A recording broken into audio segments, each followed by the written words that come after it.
And I'm live. That is pretty cool. Today is 8th of February 2026, Sunday, and let's just begin. And yep, here, stop the video here, and cool. And yes, since we are going to use this Elysia library, I would like to read about how this library works, right? There is a saying that know your tools good, or yes, know your tools good. So yep, Elysia, and we could go to this page here in the documentation which just says key concepts, but there they are directly using these things called on, before, handle, which we did use yesterday, but we just made something happen, but I don't know how that happened, so I want to read a bit more about it, and I guess from essentials we can do that, I guess. Okay, routing. What is routing? And there is an interactive playground is cool. Web servers use the request's path and method to look up the correct resource known as routing. Yep, web servers look up the request's path and method. Path and method. Cool. Yes, makes sense. We look up the path and the method. We can define a route with HTTP verb method. Shit. The method is a verb. Makes sense. Verb is an action, and we tell it get, post, delete, put. Okay, okay. Or patch. Patch is also a verb, a method. Okay, a path and a function to execute when matched. Okay, we give it a method, path, and function to execute. We can access the web server by going to this place by default. Yep, browsers go to the slash page. Path type in Elysia. Path in Elysia can be grouped into three types: static paths, dynamic path, and wildcard paths. Static paths, uh, static string to locate the resource. We have a fixed string. Dynamic paths, segments can be any value. Segments of path like this, ID, and then slash any number, anything that would be ID. Okay, and then ID, and then literally anything, but we are not capturing that. Path until a specific point can be anything. Until a specific point can be anything. So this how we look for things in the terminal. Okay, you can all you can use all of the path types together to compose a behavior for your web server. That is cool. Static, dynamic, and wildcard paths. Static, okay, shit, they have detailed information about these paths. Static path, just a single string, and we are good. Dynamic paths. Dynamic path matches dynamic paths match some part and capture the value to extra information. Extract extra information. Okay, so in the function which is given to the method at a specific path, we get a part of the URL. Cool. To define our dynamic path, we can use colon followed by our name. Cool. Here our dynamic path is created with ID, which tells Elysia to capture the value, ID segment with value like anything, literally anything. Cool. So yep, this helps us get part of the route which is calling this current method. So that is cool. And when requested, the server should return the response as follows. The server should return the response as follows. This gives, and yeah, like this server, nothing found. And even in this case, when after ID we do have something, but then we have something else, even in this case nothing is found. That is interesting, and I guess that is the difference between dynamic path and wildcard. I guess in wildcard we can just have literally anything, but in dynamic path we will have something slash, and just that we will not have any slash or anything after that. Dynamic paths are great to include things like IDs that can be used later. We refer to the named variable path as path parameter, or params for short. multi-path parameters. You can have as many path parameters as you like, which will then be stored into a params object. My bad. Okay, which will be stored into the params object. Okay, params is an object that is given to the function which we are calling, and that object will have path parameters, however many parameters we have. Okay, cool. The server will respond in the following ways for them, anything rest, because we had two things here, and if there is only one thing, we will only get one thing, but if there are two things like id and name, we will go to this path. Okay, they are like overloading the thing. Makes sense. Optional parameters with a question mark. So what would be the outputs here? If you go to id, we get undefined, because id is legit undefined. But if we go to id1, we get 1 because we are giving in something. Okay, wildcards, dynamic path allow capturing a single segment, while wildcards allow you to capture the rest. To define a wildcard, we can use an asterisk like this. Okay, like this. Parameters, params asterisk, and this will return everything, anything slash rest. Okay. Path priority, Elysia has a path priority as follows: static path, then dynamic, and then wildcard. So if id 1, we will go to static path. If id something else, some other number, then we will go to dynamic path. But if id something else which does not match static and dynamic, we will go to wildcard path. Okay. HTTP verb. Guten Morgen. Wait, like 3 likes with one view. Wait, there are 3 likes. Shit. Okay. Zero views actually. 3 likes with zero views. That is, I don't know. YouTube. HTTP defines a set of request methods to indicate the desired action to be performed for a given resource. And this is just arbitrary. We can legit just do everything that whatever we want with the get method or any specific method we want. There are several HTTP verbs, but the most common are these, and these are called verbs. Requests using get should only retrieve data. Should, not that they, even if this was not should, but must. We are humans and we can just do whatever we want here. Post submits a payload to the specified resource, often causing state changes or side effects. Okay, put replaces all current representations of the target resource using the request's payload, and patch applies partial modification. Delete is the specific resource.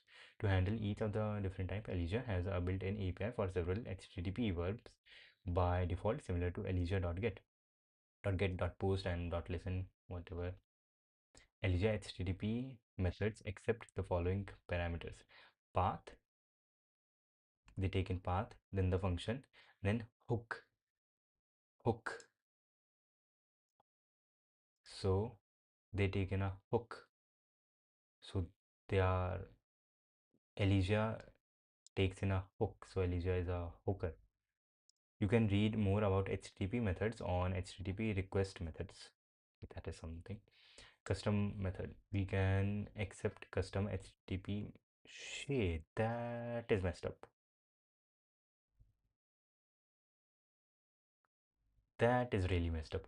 We can make custom HTTP methods with elysia.route. What does this thing take in? How do we like see inside this? Elysia.route accepts the following arguments. Method HTTP verb. Method in this case would be m-search, and path name, then function, and then the hook. Okay, this is Elysia.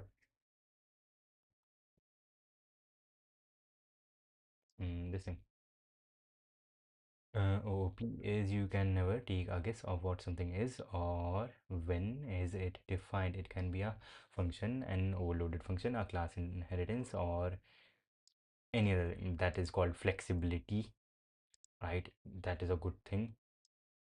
You can do whatever you want. So, yep, C++ is cool in that way. Like, really like that fact of C++. Okay, we can have like here custom methods, which is crazy. I want to do this.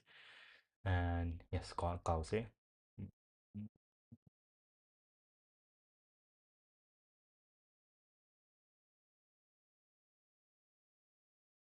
Um,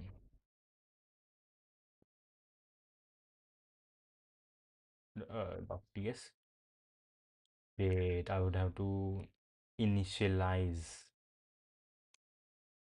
something here. Ah, shit. 1 minute. Blank. And add Elysia. Elysia. Yep. And custom methods .ps.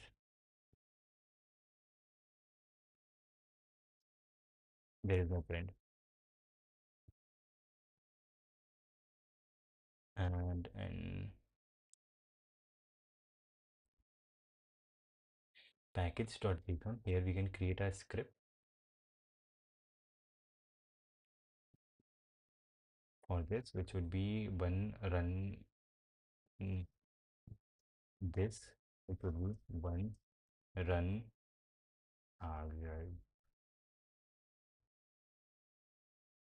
underscore yes.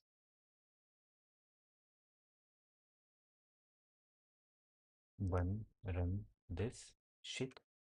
Um, why didn't this work? This should have worked.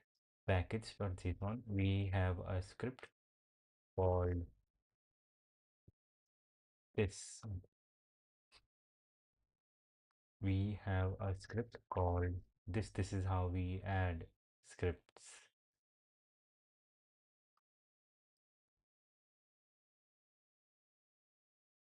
Maybe not. Project package.json. Yes, this is how we add a script. We have a script, scripts.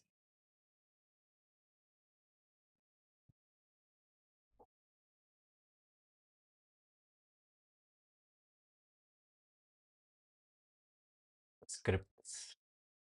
Okay. Bundle this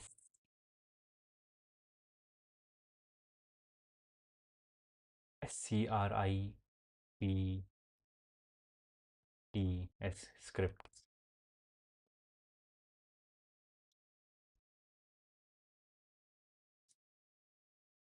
Okay, maybe shape. Okay. Okay, cool. Cool. Yeah, and this is working. Next dot ts and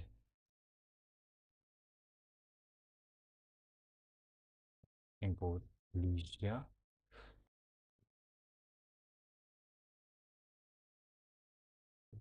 Get an Elysia object and then app dot route. Custom method is there are a lot of methods we can use, but we will write a custom method. Custom method would be Ginzuki, why not? And the path would be slash custom, and then we have to give the function. Uh, yes, and let's here also say ID. There would be a random ID and name just in case.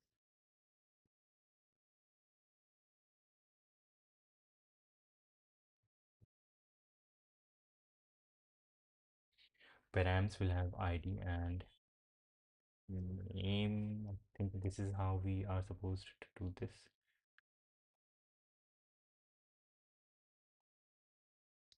Params. Hmm. Yep, params. and ID inside that thing. So this should be working. No values exist in your scope.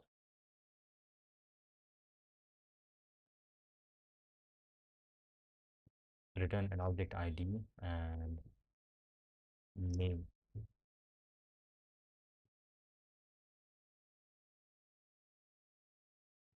Listen at port uh, 41370.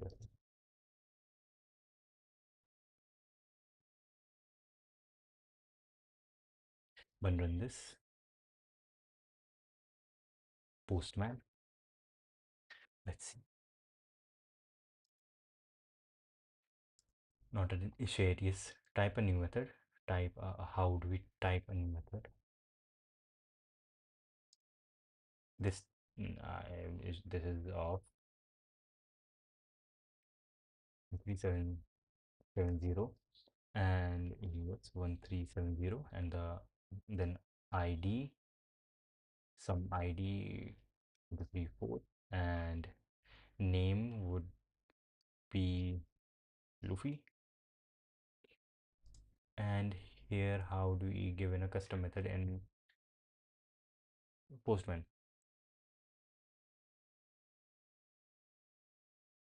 How do you custom methods? Custom HTTP method. Open request tab HTTP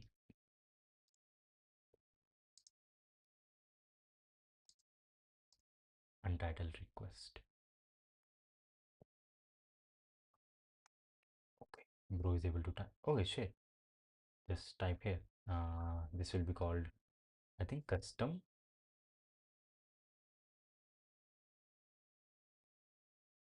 Gintoki. That is actually the one. Then run this Gintoki and 1370 and then ID 1234. Name is Luffy and send the request. Server is running but hung up 1370. That is the port 1370 app.listen 1370. So this is listening GINTOKI slash custom nope 1370 one localhost colon 1370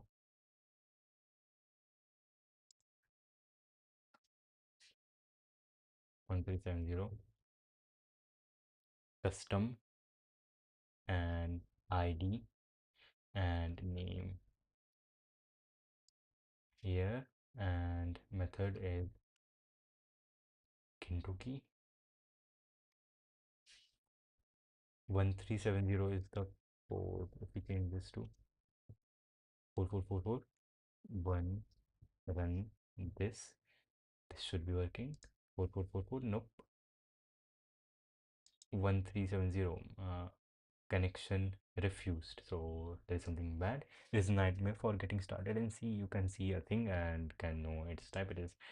Its type etc everything which C++ or any you can never do. You do not have a specific type but you have multiple, not type, you can see the type but you cannot see the parameters. For parameters you will get a list of all the parameters that this thing could be taking. You patented the right thing in this matter. It adopted OPP without overloading. I mean, overloading is pretty cool because you can call the same function with different things. That is cool.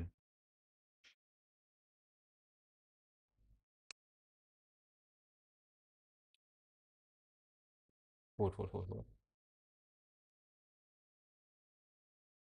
Run this and 4444. So socket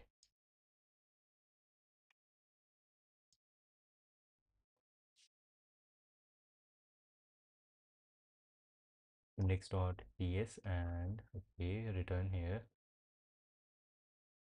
Got a request for you.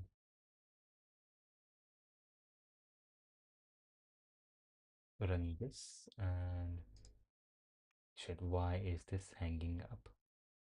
That does not make sense.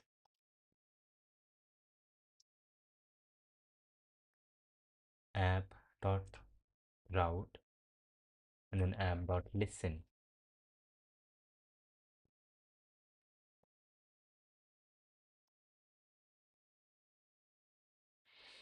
Custom method get post listen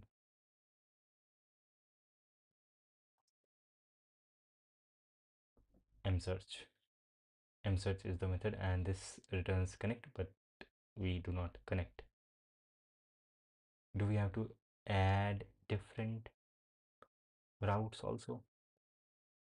route route and then listen.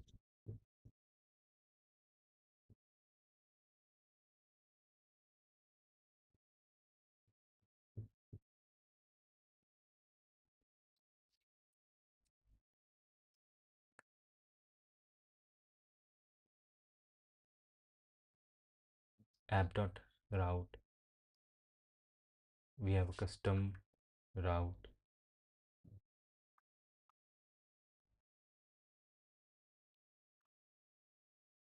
Socket hung up, localhost 4000. If we add a get method to this on this return get,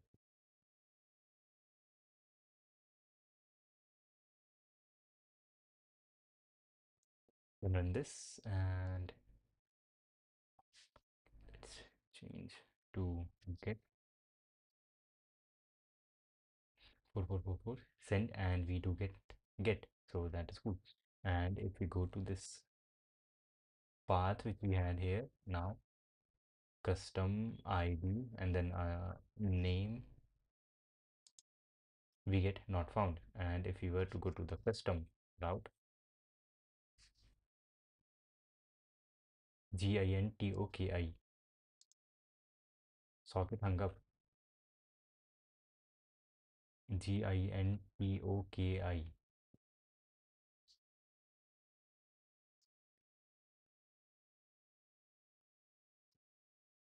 We are doing the same thing, but this is not working somehow.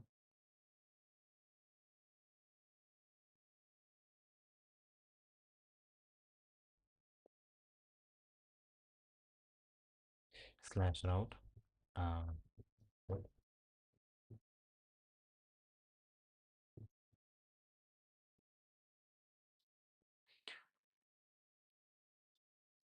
custom route is not working. Custom route is not, connection refused because your server is not on. But then this,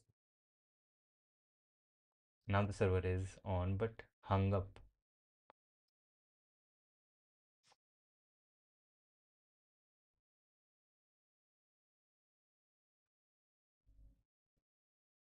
App.get, get is working.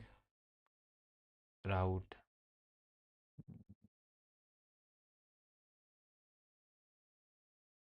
mhm. Shit.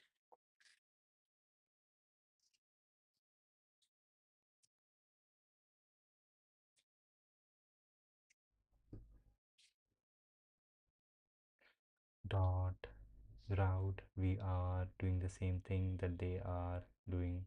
Let's do the exact same thing that they are doing.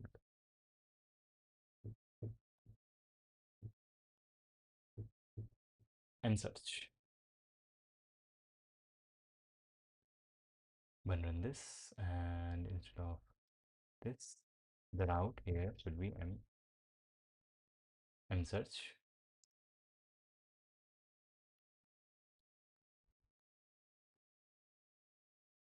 Okay, we are getting connect now. This is working. So there is a difference between this and what we were doing. If wait, do the name of the route and the method have to be same.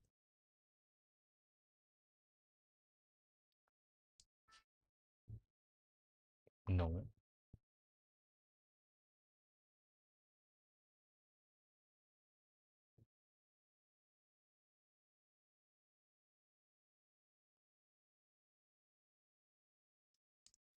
Instead of in search, it is now just search.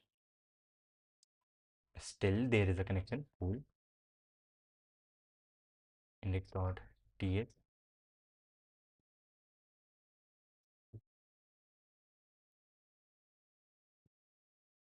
Run this, and instead of search, now Kentucky. Now there is a problem with the route name. Why custom routes? We can accept custom HTTP methods with elysia.route.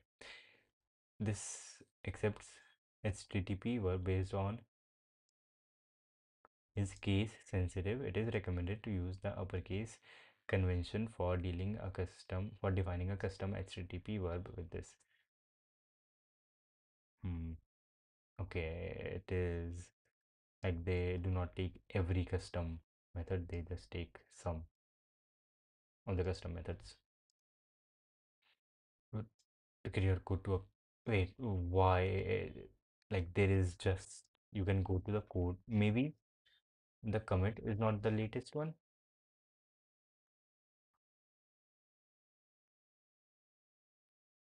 Just copy this and bun install everything and do not do this. Like nope, just there is a method bun run back and it works. Overloading seems cool until you don't need to debug a big project. I mean, I cannot say I have not debugged a big project. Maybe you have. I don't know. Like how bad does your language needs to be that literally C's ABI is better than yours and you need to use that. I don't know what you are referring to. If you are referring to C++ using C's ABI, I guess it is a good thing because C++ is based on C. Mm. Okay, custom routes are due to some reason not working. Let's like move on to the next thing. All methods. Elysia provides an elysia.all for handling any HTTP method. That would be something that we might be needing for handling any HTTP method for a specified path using same APIs like elysia.get and elysia.post. Okay, all works for everything. Handle. Most developers use REST clients like Postman, Insomnia, and Hopscotch, which you use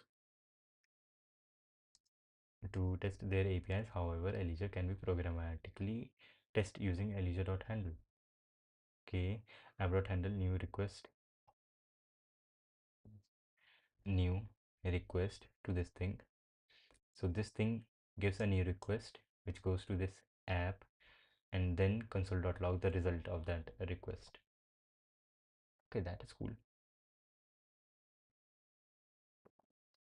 Elysia.handle is a function to process an actual request sent to the server.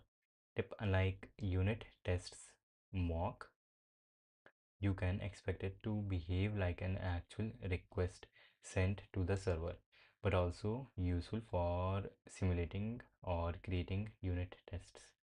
This is cool. This is cool. We can use Elysia like a cool side thing. When creating a web server, you would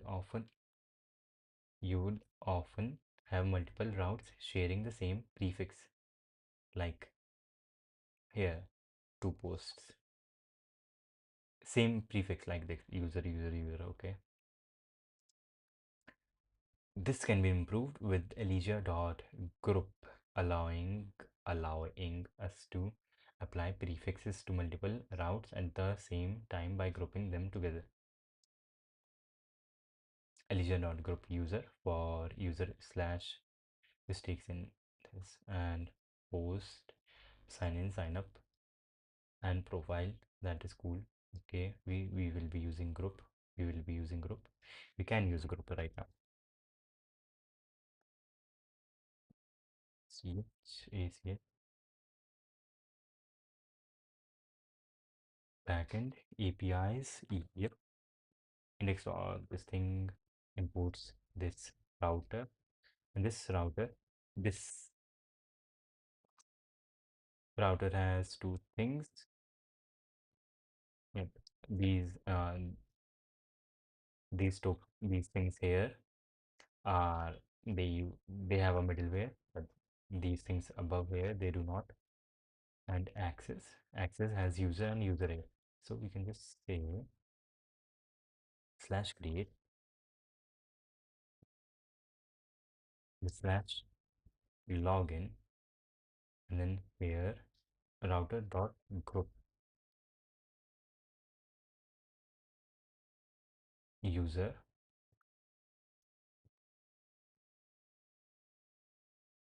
dot view access. Hmm. Something must be returned, or you can remove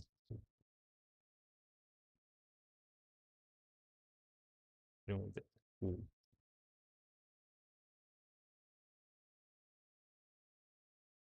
One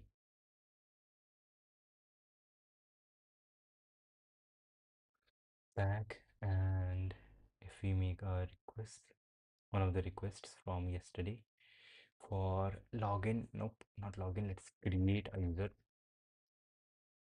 with post method. Body will contain username and password. We will like create some other user. Your password is visible, and we are able to create the user. Cool.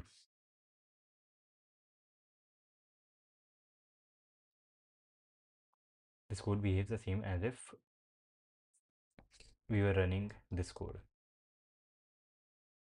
Your group call can also accept an optional guard parameter. Is what is guard? We were using guard yesterday, but I don't know what it does. Guard parameter to reduce boilerplate of using groups and guards together. To reduce boilerplate for using groups and guards. Group, and this object is guard. This is body t dot literal.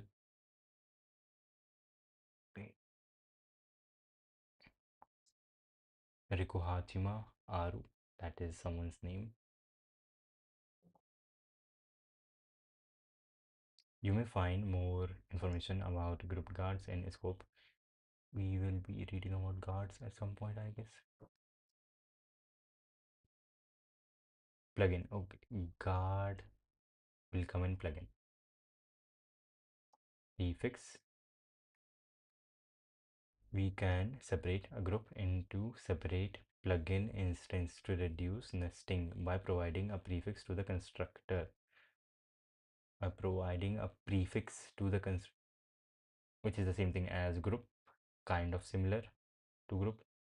We can separate a group into a separate plugin. Okay, plugins are something to reduce nesting by providing a prefix to the constructor.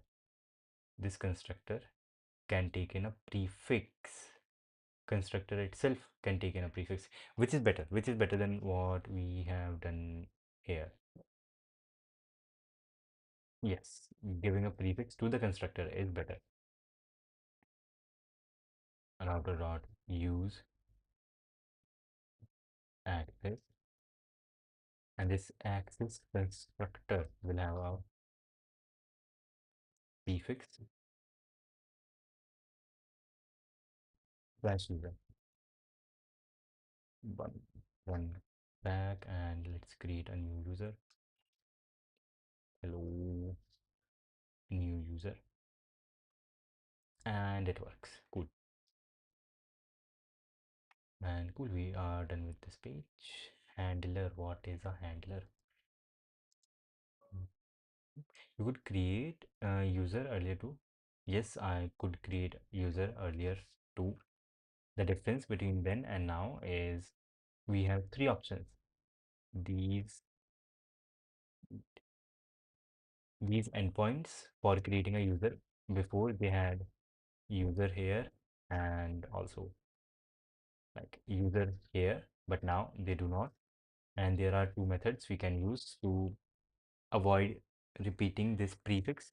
One is while we are constructing this object, we can give prefix right here, or the other one is the group one, which we used first. So yes, we are exploring options. Keep allowing things. You don't know how hard was it to navigate through code or know what was happening at what instance. I don't have a, I mean, this is not supposed to be read right now. This is more experimental. So yes, uh, like yes, more experimental. Nothing is stable right now. Handler, a function that accepts HTTP request and return a response. Like, okay, why are you telling about handler later on? And first you told about a routing, handler comes later on. And okay, now they are talk. Okay, shit, makes sense, makes sense. First they talked about this part, routing, and now they are talking about this part, the handler. The function this is a handler. Cool. A handler may be literal, maybe a literal value, and can be inlined. Yep. And if there was no overloading, like you said, if there was no overloading, then we would have to call some other function instead of get here. For when we want the handler to be a function, we would have a different name here. And when we want the handler to be not a function but a literal value like this, we would have something else here. But with overloading, we can just say get and input both the things and it works, which is cool. A handler may be a literal value and can be inlined. Literal value and can be inlined. A file, a file using an inline value always returns the same value, which is useful to optimize performance for static resources like files. A file, that is crazy. We can return a file .mp4 video. We can return a file. So return a file. Let's return a file. Uh, yes, I have like download some. Uh, so you won't yourself forget what was happening or how you know if server has started or still starting or you aren't showing any, because I know what I am typing right now. Like it is in the RAM.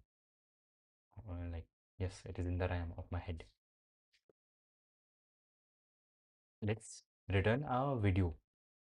That would be cool. We will return a video. And what is 33 into 67? 1800, 210, 3010, 3010, and 1 210, 3010, 3220 maybe. Shit, I suck. 2211 is messed up. Okay, I messed up. It's so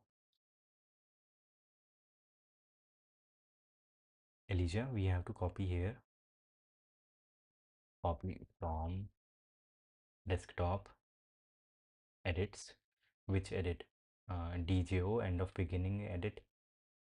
Alexander Ludwig, Mr. Robot, One Piece, Rust Cole, True Detective to this folder. And we do have the Rust Cole edit here. I guess we should change its name, Rust Cole to rust.mp4. Shit.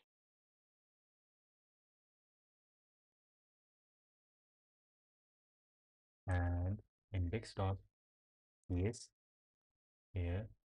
Mm, get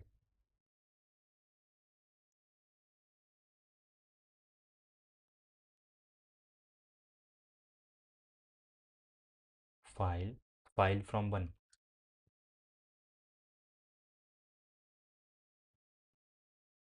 Argument of type boolean type boolean file is not acceptable to parameters here, but they are doing the same thing here. A file is from Elysia.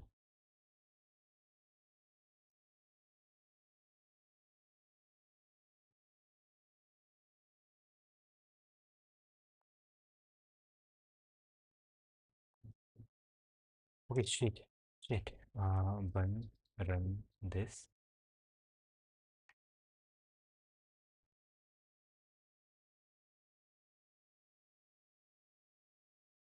Okay, that is pretty cool. That is pretty cool. Localhost, and we have a video here.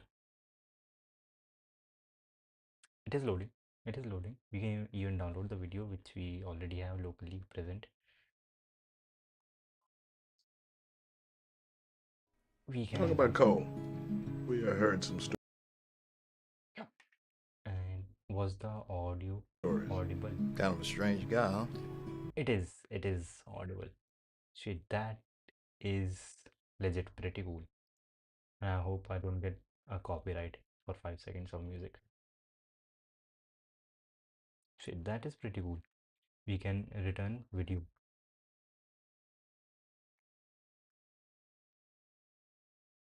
And shit, you don't use LSP. That is crazy. You don't have LSP for TS. You can use TSLS. It's fine. Yes, LS if you are like, yeah, TSLS is fine. So won't you forget what was happening or how you answering? Yes, I know what is happening. Using an inline value always returns the same value. This allows Elysia to compile the response ahead of time. Providing an inline value is not a wait. Using an inline value always returns the same value, which is useful to optimize performance for static resources like files. Okay, this allows Elysia to compile the response ahead of time. Okay, so compile time optimization. But what do they mean by compile? Because this runs, this does not compile. This is interpreted, not compiled.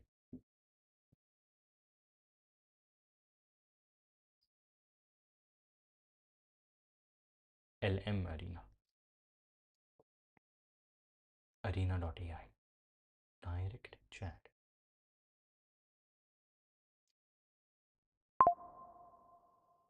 Uh, Phone is going to die somehow. 1 second.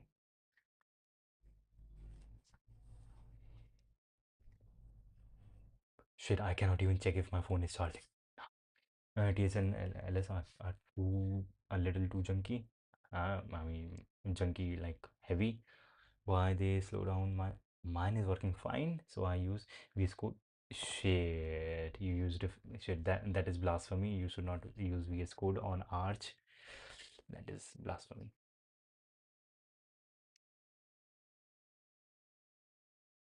Yes, compile. What do they mean here by compile? This line, this para comes from the Elysian docs, and they are saying that uh, here Elysian can optimize for compilation, but this is Java script and this doesn't compile. Or by compile, they might be meaning while we are converting things from TypeScript to JavaScript, that is kind of translation.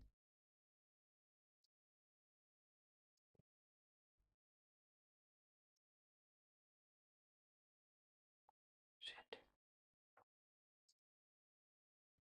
shit. I might fail. Shit. Okay. And this was supposed to be in direct chat. Direct chat, not working. It is working now. This JavaScript does compile.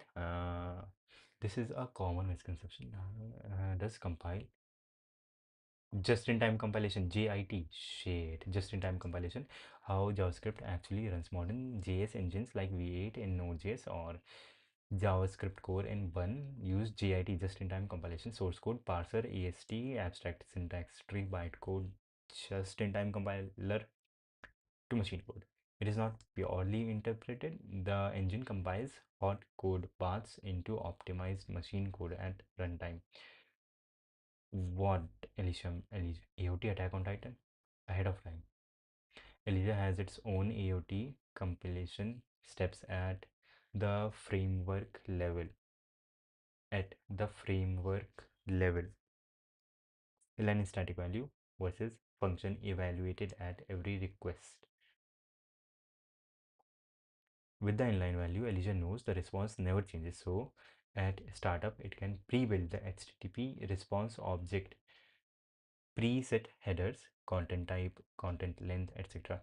Cache the serialized response, skip re-evaluation on every request.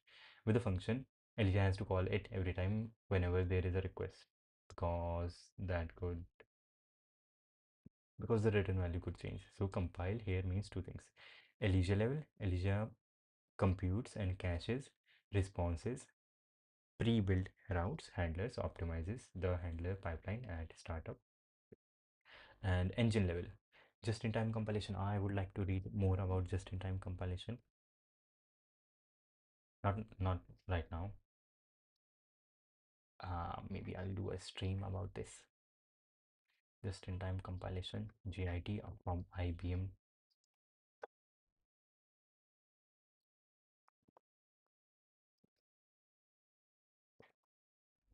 Attack on Titan. Okay, cool. JavaScript does compile just in time. This is not cache, it is just, yep, providing an inline value is not cache. This thing is not stored as a cache. It is just that a response is pre-built and it is fetched and it is sent directly and a function is not called. Static resources, resource values, headers and status can be mutated directly using life cycles. We will read about life cycles. They will come at some point here. Right now it is handler. Context. What is context? Context contains request information which is unique for each request and not shared except for store. Global mutable state. Store is global mutable state, and okay, each handler gets a context. Context has different. Context is an object. Okay, shit. And look at this, there are no other parameters. We can write here instead of context anything we want because we are not unbinding some object. This is the only parameter that is given to a handler. Okay, and this internally has body, query parameters, headers, cookie, store. Okay, body, HTTP message, form or file, upload, query. For query parameters, query include additional parameters for search query as JavaScript object. Query is extracted from a value path name starting from this and then separated by apostrophe, not apostrophe, like ampersand. Params, Elysia's path parameters parsed as JavaScript object for the parameters. Yep. Headers, additional information about the request like user, agent, content type, and cache and cookie. A global. And this person, like when I look at him from my periphery, he looks like Primogen somehow. A global mutable signal store for interacting with cookie. Set get cookies. Set and get cookies. Okay. Hello. How much is done? Right now, the most of the work that is done is in deciding is in creating a workflow, or yes, a structure. Like here, this is the backend folder. The backend folder, this index.ts thing imports different routes, and these different routes have like authentication and non-authentication. If I want to create some new APIs, shit, I can create a new file here. This is another folder, APIs folder. This API folder has all the APIs we might be wanting to add, and we can add more APIs by creating more APIs here. And this database, our base SQL database.ts. This is a single object which does all the database things and interfaces for things, and we can just keep adding more interfaces here. Helper functions for JWT token. So this is more like our tools are ready to create more things. We have a interface for Zord. We can create more. Yes, our tools are ready, kind of. It is at 2:32. Wait, shit. Today's contest is at 2:30. I guess because in the night code forces will be off.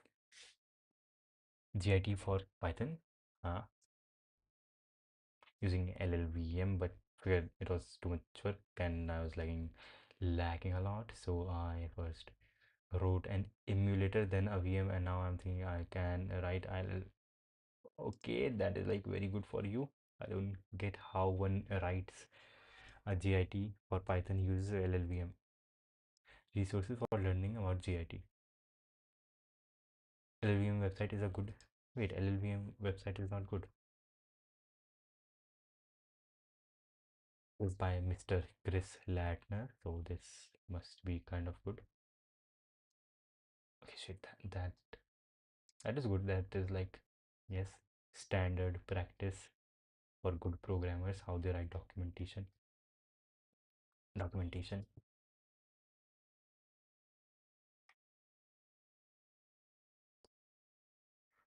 Getting started and tutorials. Getting started with LLVM system. You can, there are things like, I guess this might be readable for you. I don't get shit. Yeah, crazy documentation. Okay, so yep, this context thing has body, query, parameters, headers, cookie, store. I want to do something with the cookies.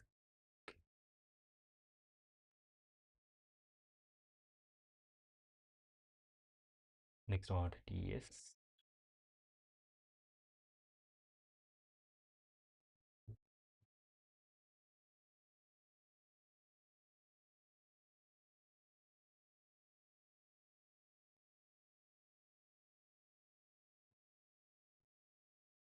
And cookie dot set.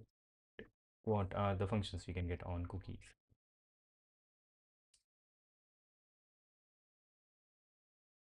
Okay, it does come later on. Cookie provides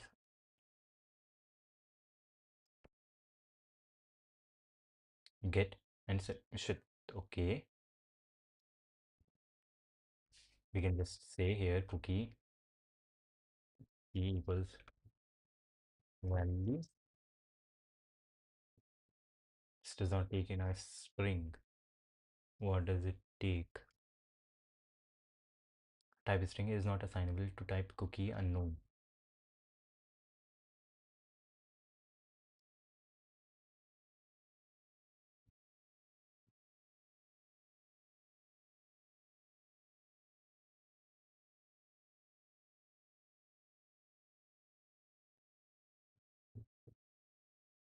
Do we have to tell beforehand what is going to be there in the cookie?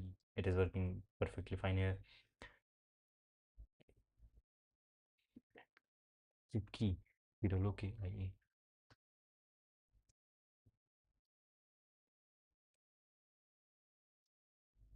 Expected comma.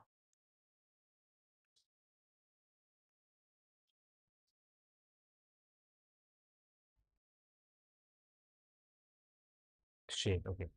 Look at this. Type string is not assignable to type cookie. Unknown.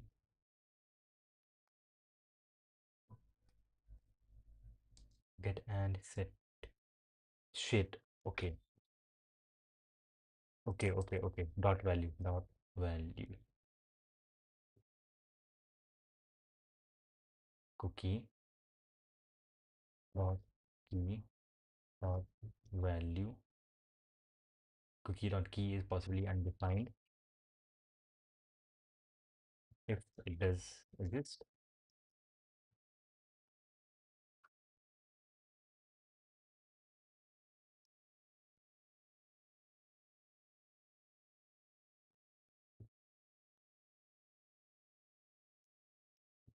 Key is possibly undefined. Okay. If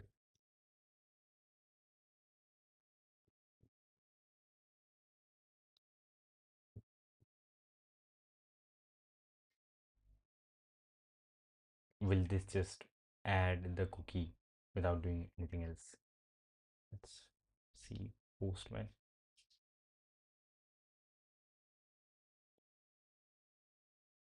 Run this and postman. Let's go to cookie get 4444 and send, and we get empty. That is cool.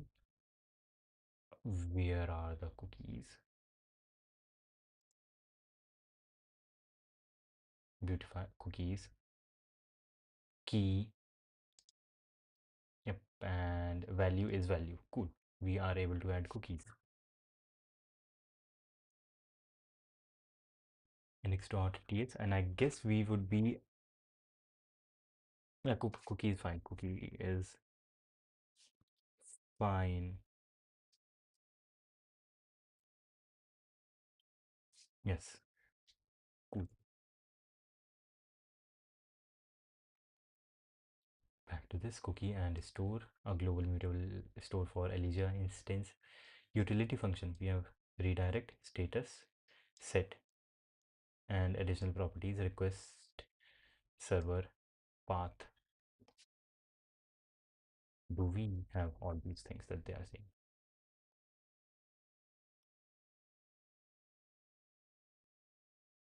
Slash others.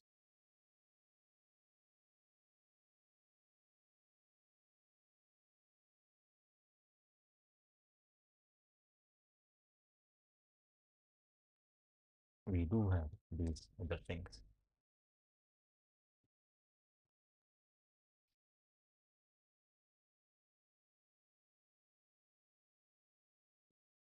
I'll run this and others. Bun object, bun request object.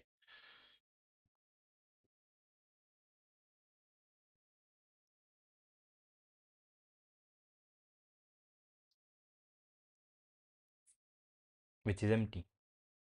Okay. And should I guess I should be using tmux here. It has been a long time. What is 83 into 94? 8300 minus 83 into 6, 8 into 6, 540 plus 18, 558, 558, 7800, 7742. Ah, shit, 7800, 02. Okay.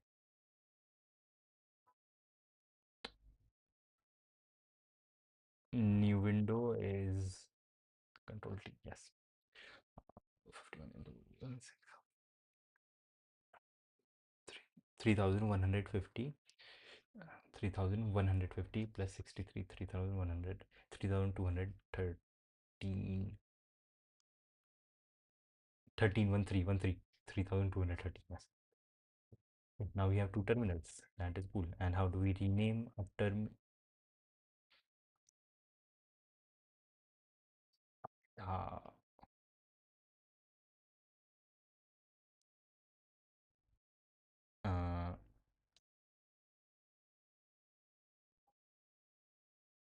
How to kill a panel.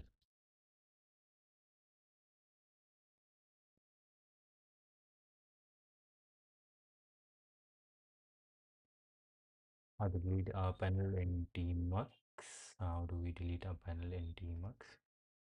With a shortcut, control B and then X. Yes, cool. And we can switch. This one will be called neuron, and this one would be called terminal, which it was already called. Yeah.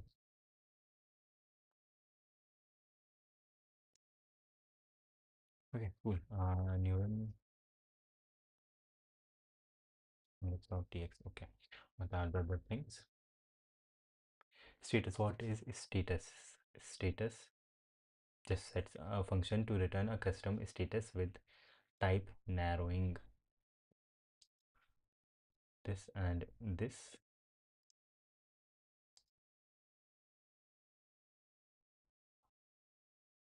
Okay, return this thing with this status code. Can we use this for our file?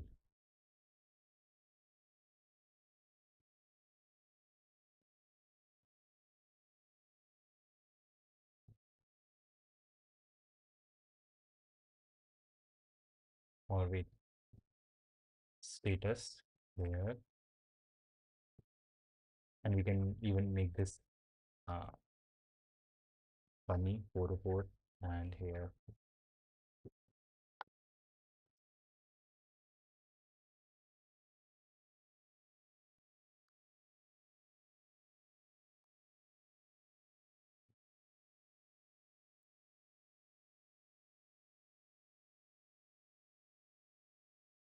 one of them is extra, two of them is extra,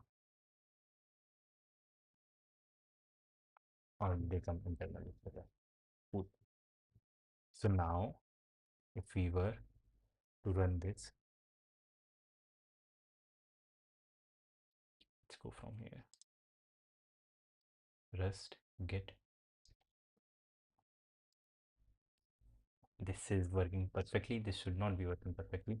Rust get 4444.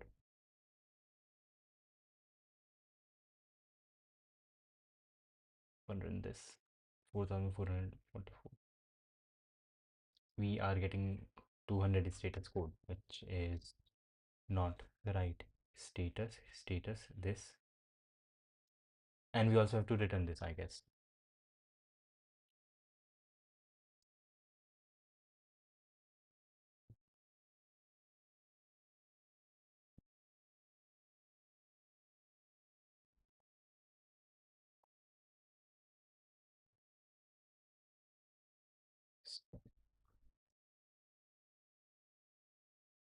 Run, send.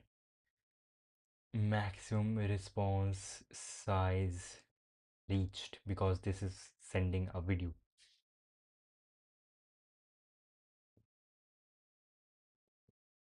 Rest, and we will get a video, and I guess if we go to inspect, we will get what, refresh. Okay, why are we getting all these things? But okay,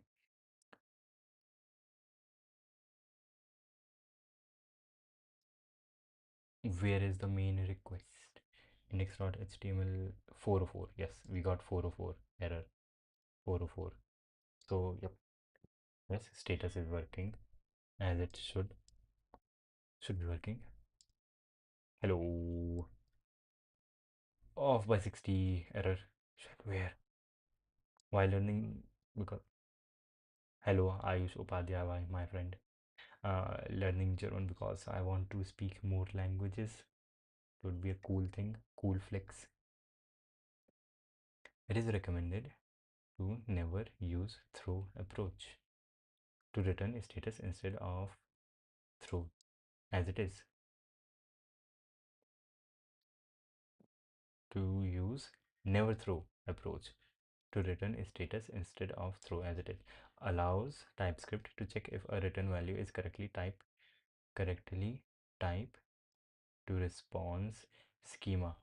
Auto completion of type narrowing based on status code.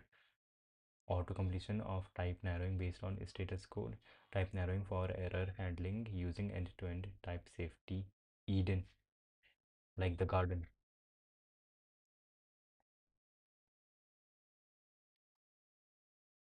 Why?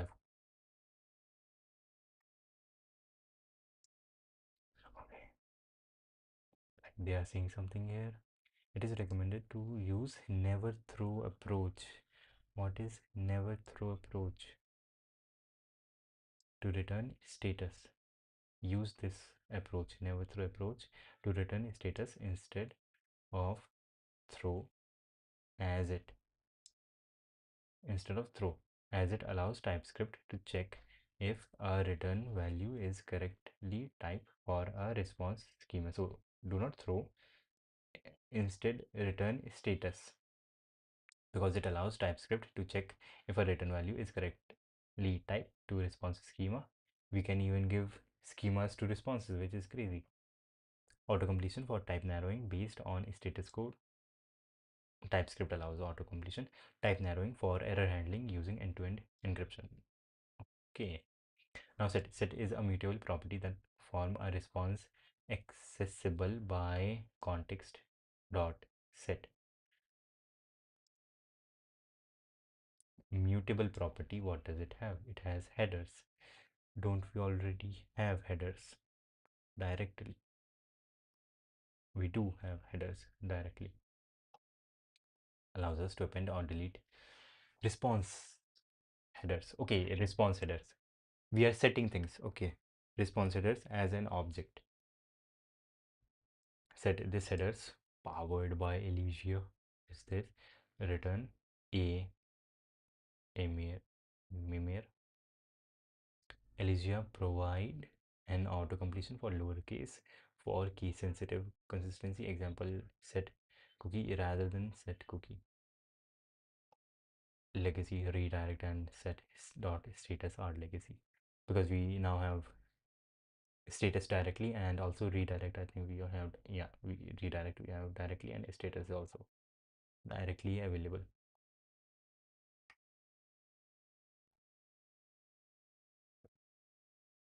Elysia provides an auto completion for lowercase sensitivity. Okay.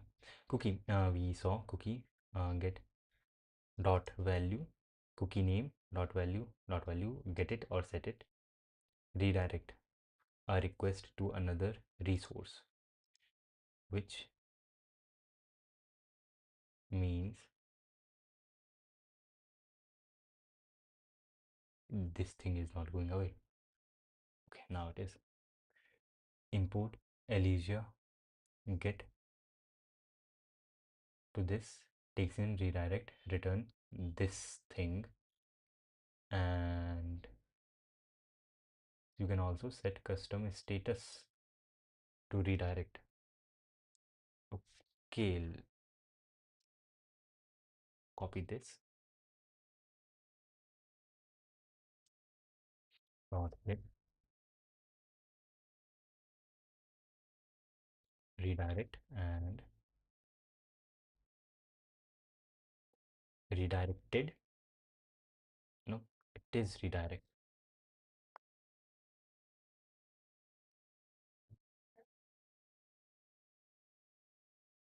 And we return this thing, return redirect. Shit. This thing with a status code of 302.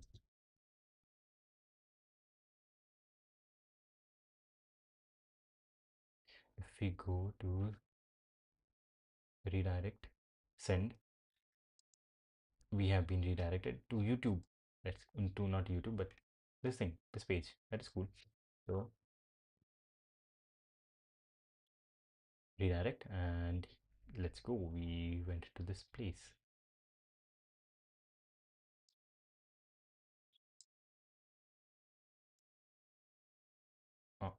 This is like not changing. Okay. Form data. We may return a form data by using returning form utility directly from handler. What is form data? Return a file, or alternatively you can return a single file by returning this. I don't like form data, I don't know what this is, but this is cool. Return a file, we can return a file this, and we can return any file, which is cool. Wait, that is like actually cool. Hello. Redirect. Yep. Also, I can't even count how many times have you ignored my comments. I mean, like there is a bulk of comments and I'm also reading this, and there is a bulk of comments you are sending here. Right? And hello Zodiac. Wait, I guess I ignored another. No, I did read this one. Redirect is cool. Import Elysia from Elysia, and what is this? Stream. Streaming out of box by using a generator function with yield. Yield. Shit, yes. Yield. This example, we may this this example. Okay, we need to make a PR here. This example. Uh, we may stream a response by using. Wait, I think we can make a PR, and this must be open source. Like jokes apart, we can legit make a PR. This we will remove this. Okay, docs. Where are docs? Universal type. Uh, Now we can search for this line, I think.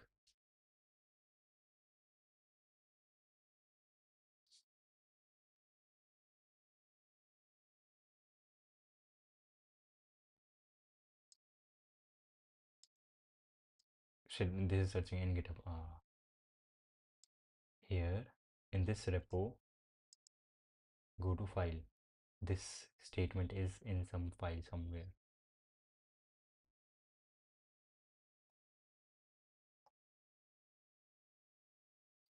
Documentation, we go to the website. Wait, maybe website, the documentation is not here. Yeah, shit. I guess the documentation, the front end. Yes, shit. Why would they make this website open source? Maybe.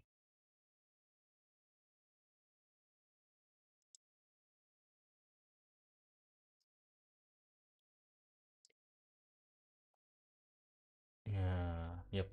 This doesn't seem to be open source. Index.tx or ts. All of this is for Elysia. Yep. All this code is how the Elysia library works. With 8,000 lines of code. Yep, shit. All of this is for the Elysia library and not for the front end here. Yep. So, yep. Unfortunately, we cannot make the PR. There is a binary something to IIRC. Yesterday I found when I was reading clone and grep is GitHub's feature is too bad. Clone and wait, we have grep on GitHub, or you are just referring to, if I remember correctly,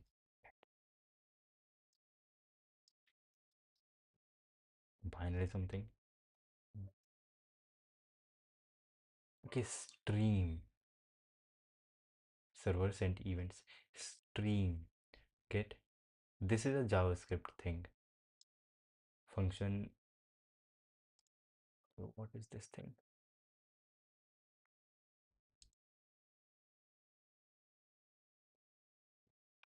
Is this kind of function in JS? I guess I've seen the yield keyword before. This is a generator function in JavaScript denoted by this asterisk after function. How it works: a generator function pauses at each yield and resumes when you ask for the next value console.log. Okay, dot next value 2 value 3 done false, done is also returned. Okay, value undefined, done true. Key concept function heal dot next and done is returned. You can iterate over it. So what is Elysia doing with this function? We can give a generator function here. This example we use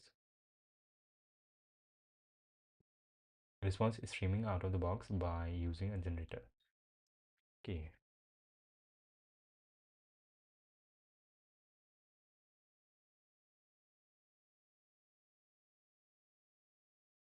function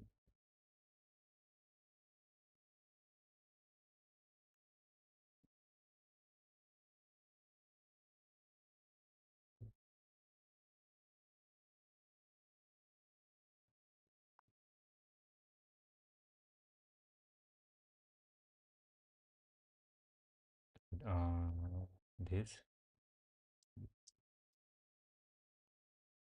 Okay, let's see how this goes.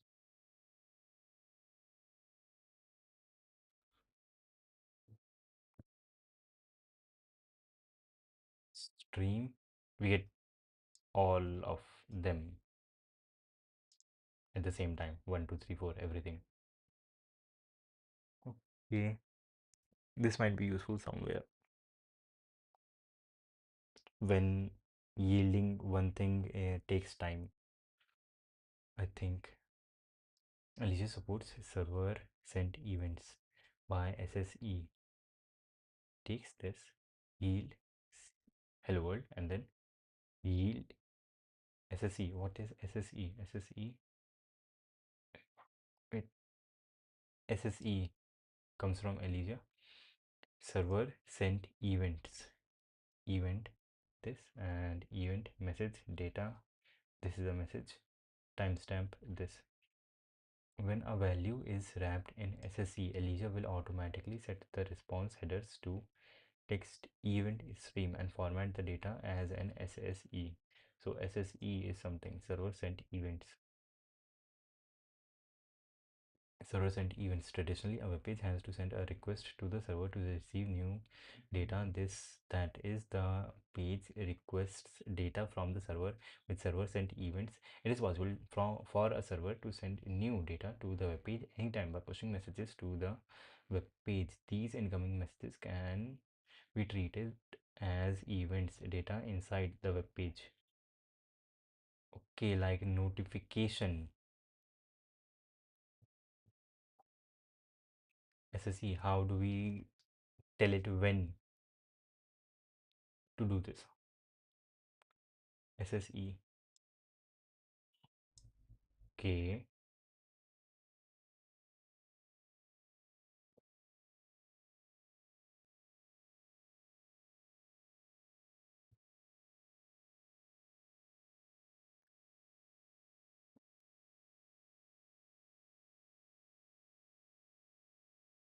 we'll hello there. File and SSE here and then set timeout 1 minute.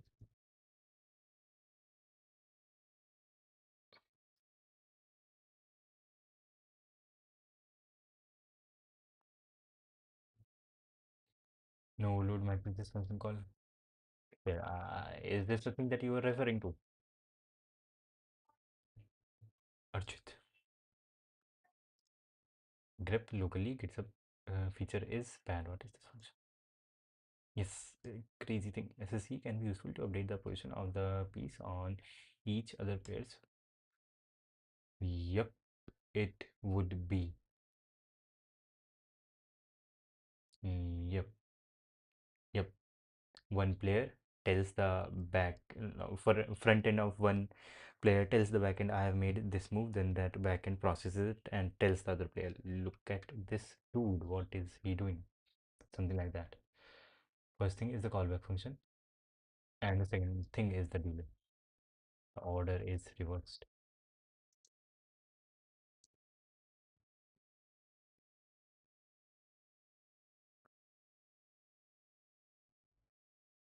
Or can we just delay?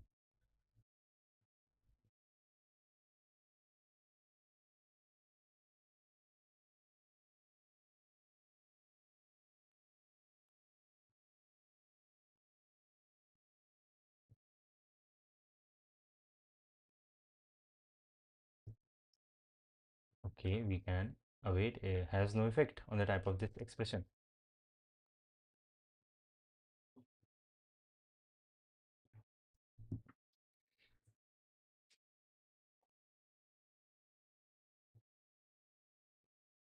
How do we stop this thread for some time?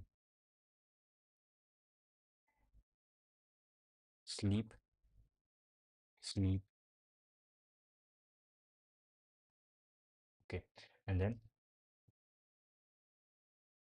yield SSE server will tell the thing like uh, you woke up finally. SSE object literal may only be message does not exist. Uh, event message data thing.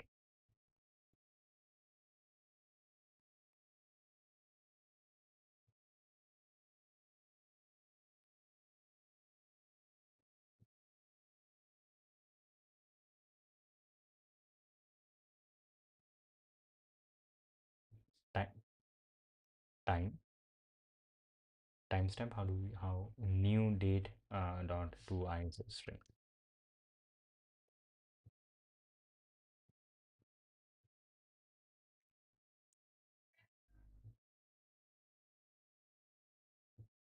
And let's give timestamp for both of these. Shit.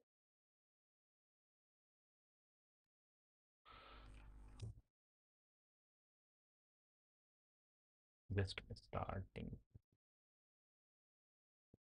data look out and time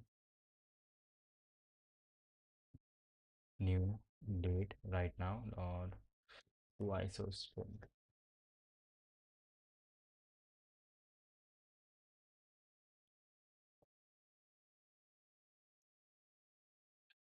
Or shit event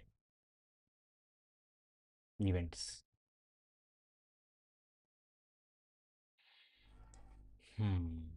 They came at the same time, and why do we not have time here?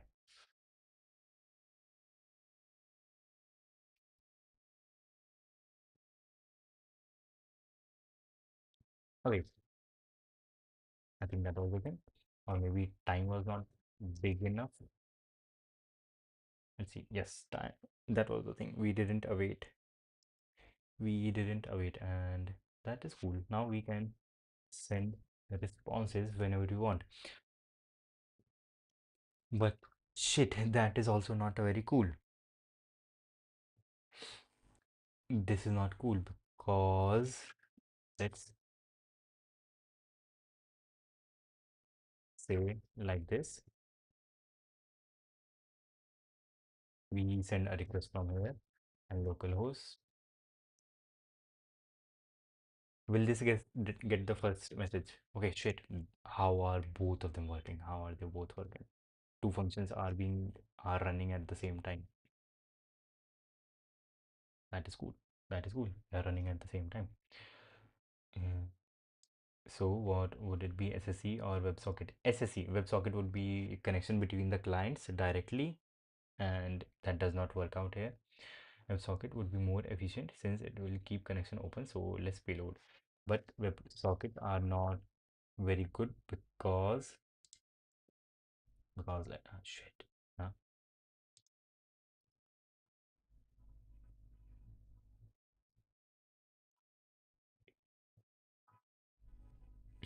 Wait, nothing is running here.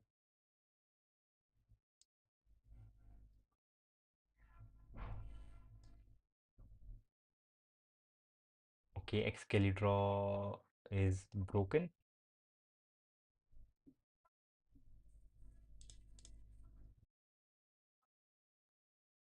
Excalibur is legit broken.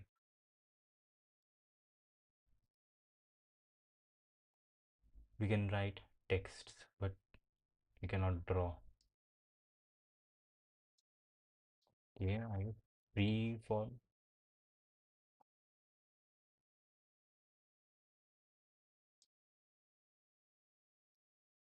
Here, how do we write here?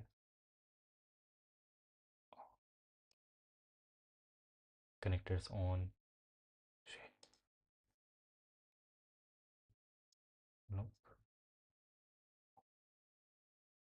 Basic line. Why is there not a pencil tool? Okay, the problem is shit.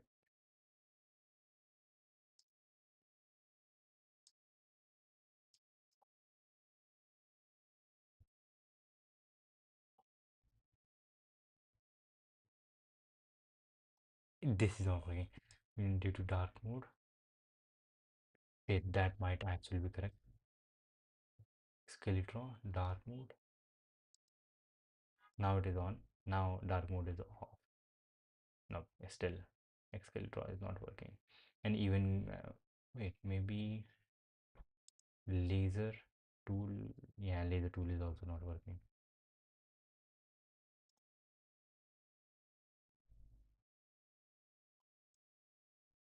Nope. Shit, how do I say now? Dynamic. No.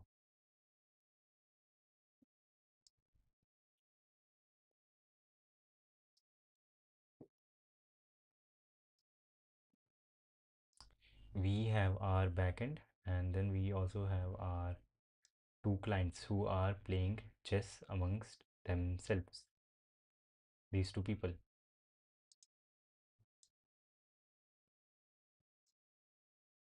they are playing chess. And if we create a WebSocket, then this player may tell the other person, look at me, I played this move, and then the other person cannot trust this player because this person might be a hacker, and therefore there must be a user authentication or like move checker. Paint, there is no paint here. Above the dark mode, both the clients would be connected to the server and the server would work as a connecting node. Yes, that is the alternative to WebSocket, and that is what we would have to do. Both the clients would be connected to the server. Yep. Since if we do create a WebSocket, then these two player could be talking about anything, and how would the server know like what things are these two doing and who to listen to? Yep. Like this player might be telling the server something else, and the other player might be telling the server something else. So that is not right. And hello, Goal today is going through Elysia and understanding how this or what this thing is. SSE, that is a cool thing. SSE, and we can see that there are can be multiple connections at the same time to the same thing. So that is cool.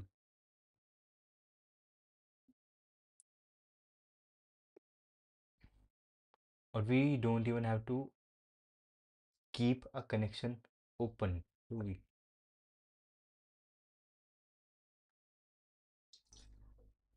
We do have to keep a connection open. We do have to keep a connection open.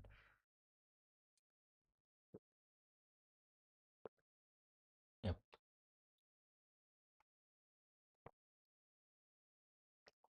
SSE. We will have a SSE between both the clients and the server. Yep. Headers in set servers and events. We can do headers set This will do nothing. Okay, because we have already yielded something. Once the first chunk is yielded, Elysia will send the header to the client. Therefore, mutating headers after the first chunk yielded is will do nothing. Okay, so this is legit like streaming. Data is coming in chunks. Conditional stream. If math.rm greater than this, return okay, otherwise stream. That is also cool. This allows us to conditionally stream a response or return a normal response if necessary. The response is returned without yielding. Elysia will automatically convert a stream to normal response instead. That is cool. Automatic cancellation. Before response streaming is completed, if the user cancels the request, Elysia will automatically stop the generator function so that we do not go on yielding different things. Eden will Eden will interpret a stream response as async generator allows us to stream response. What if the client is also streaming? Eden will interpret a stream response as async generator, allowing us to use for await. What is for await loop? Await treaty. Treaty. Treaty is from Elysia./Eden will interpret a stream response as async generator function, allowing us to use for await loop to consume the stream. Let's say we have this thing dot get and const error data dot await treaty app dot okay that get. So go to this route, call this function treaty. If error, throw error, otherwise for await const chunk of data what is returned right now console.log that thing. So Eden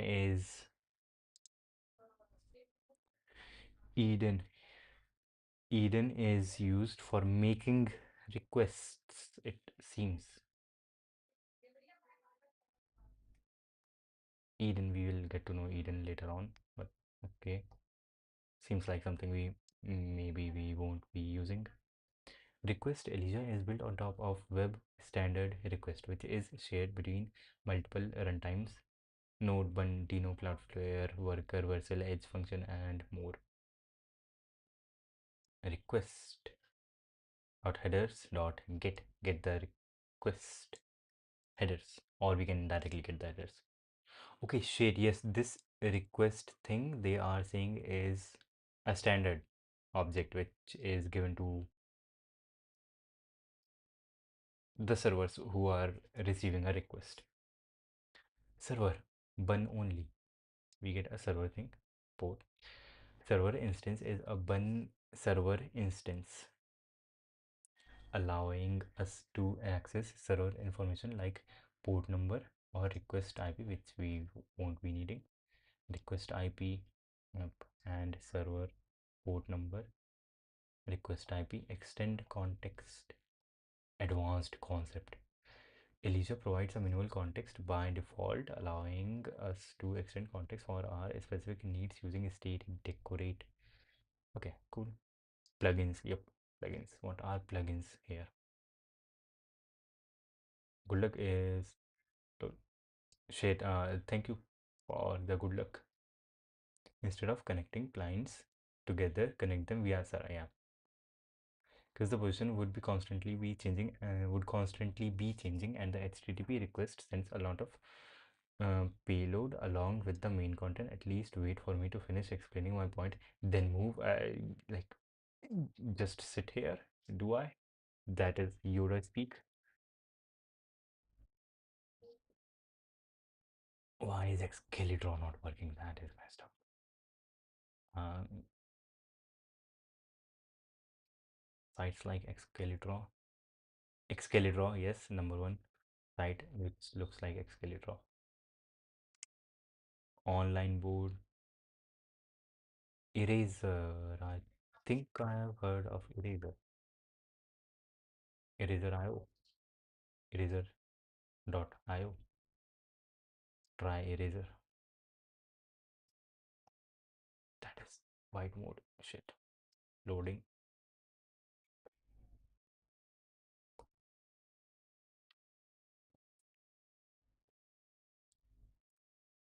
Excalibur.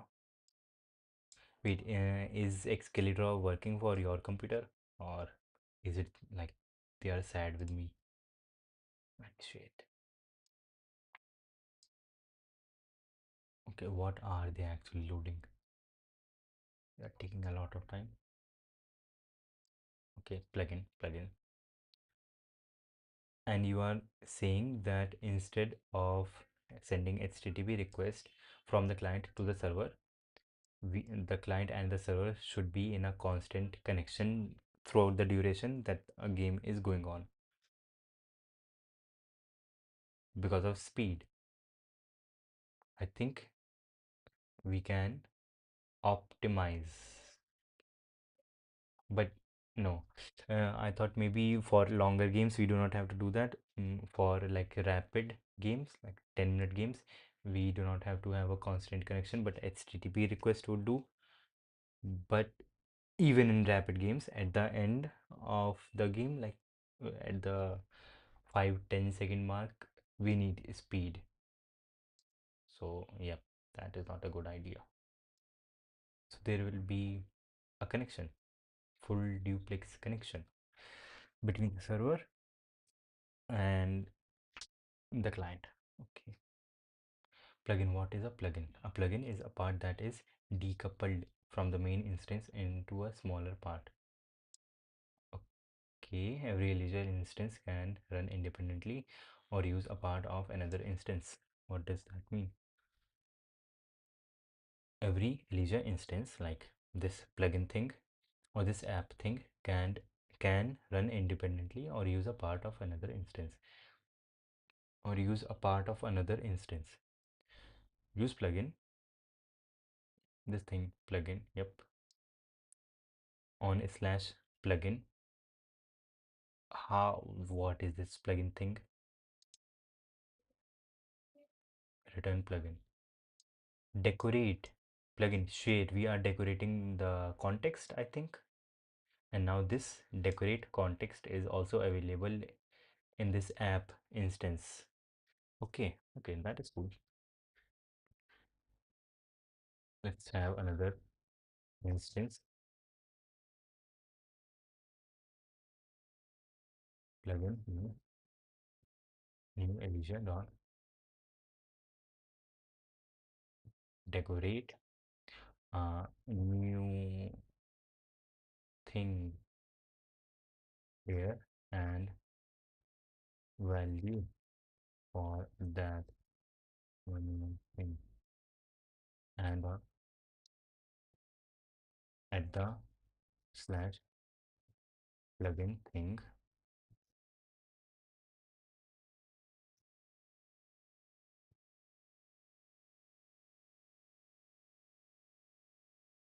return plugin, but plugin is a string. Shit. Plugin property does not exist on body, but we said decorate here. That should, yes, of course, it does not work because here we have new things here instead of plugin. Okay, cool. And then we can add this here dot use plugin and say dot post no, dot get other plugin new thing here is available here and then return using here. Okay, and I think if we were to put this use before, like after this, yeah, now we are getting error. Now we are getting new thing here does not exist. But if we were to use this before, now the error is gone.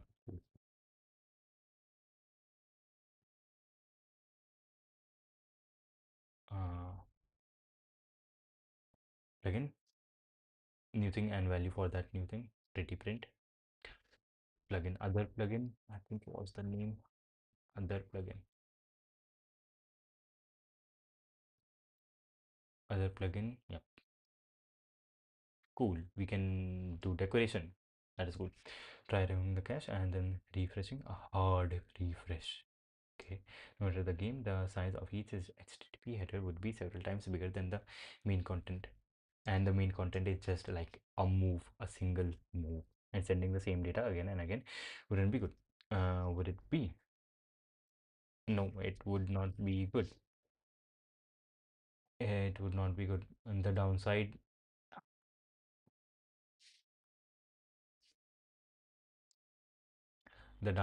is that the server will have to have multiple connections at the same time, which does not seem like a good idea, but we will see. We will see how it goes. Continue. And now hope uh, Excalibur, um, developer tools. Where are developer? More tools. Uh, Developer tools.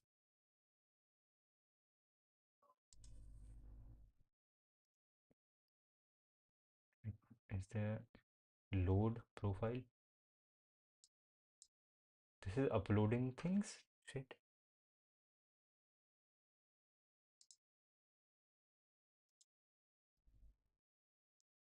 This is the data. Cache storage. That is some stuff. That is some other stuff.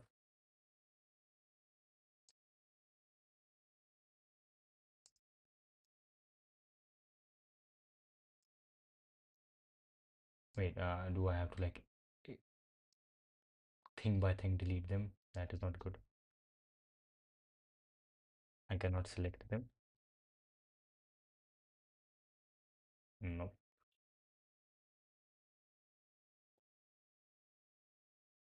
nope.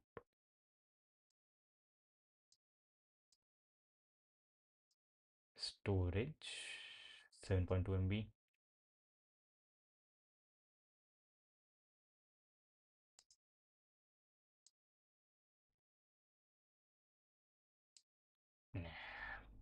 If this will work later on, hopefully. Uh, Generally works for hard refresh. Control F5. Control F5. No.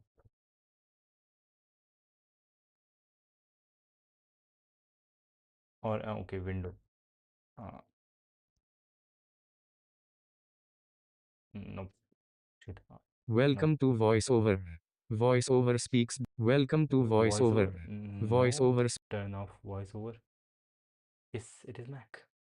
Shit. Steam is opening. No. No. No. And Hakuneko, of course, is working. Shit, Hakuneko is working. It was not working earlier. Yes, it is. Yeah, it just keeps saying checking for updates and does not open. It is okay. Shit. Now I will be downloading manga. For multiple selections, you can try selecting the first. Does not work. Uh, and select the last one. Something does not. This will not work. Okay, back to this plugin. Plugins. What are plugins? I want to go through the documentation today. You can use the plugin by passing an instance to elysia.use. Yes. Okay, this is what they call plugin. Okay, so we are already using plugin in our main code. This plugin will inherit all properties of the plugins like state, decoration, but will not inherit plugin life cycles, which will come later on. The next thing is life cycles. Isolated by default mentioned in section. Okay. Elysia will also handle the type inference automatically as well.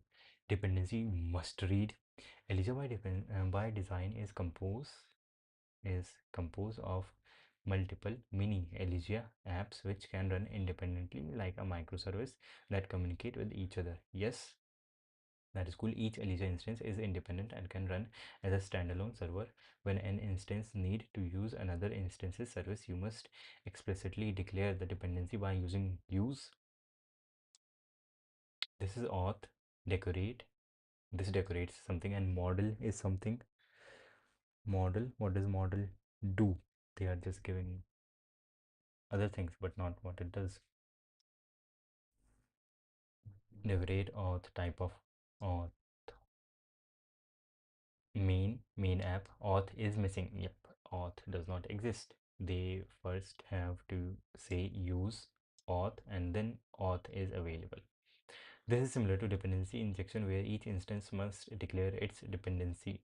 This approach forces you to be explicit about dependencies, allowing better trafficking, modularity, duplication. By default each plugin will be re-executed every time applying to another instance. By default, each plugin will be re-executed every time applying to another instance.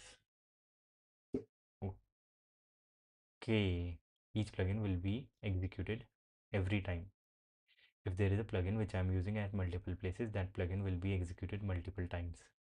To prevent this, Elysia can duplicate life cycles, which life cycles will come later on, with an unique n, because this is a vowel, and unique identifier using name and optional seed property.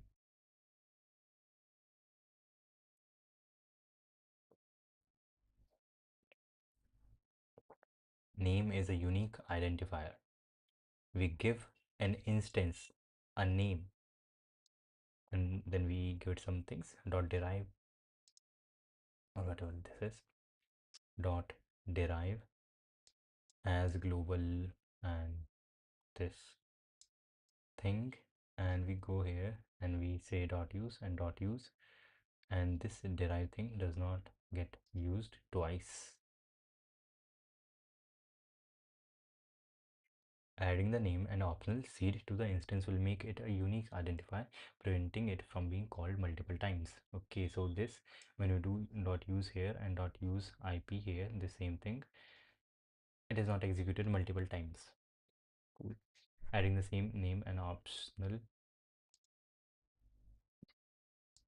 will make it unique identifier, prevent it from being called multiple times. Learn more about this in plugin duplication. Okay, not necessary right now. Global versus explicit dependency. There are some cases that global dependency make more sense than an explicit one. Global plugins that don't add types. Example: coarse, compress, helmet. Okay, and plugin that add global lifecycle that no instance should have control over. Example: trace. Global plugin example like this, or plugins that add global life cycles will come later on, whatever they are. Example use cases: OpenAI, open global document, open telemetry, or open database. In this case, it make more sense to create it as a global dependency instead of applying it to every instance. However, if your dependency doesn't fit into these categories, it is recommended to use explicit dependency instead. Scope must read. Plugin that add types. Explicit dependency example: macro, state, model. Plugins that add business logic, auth, and database. Shit, database should be explicit dependency. Hmm.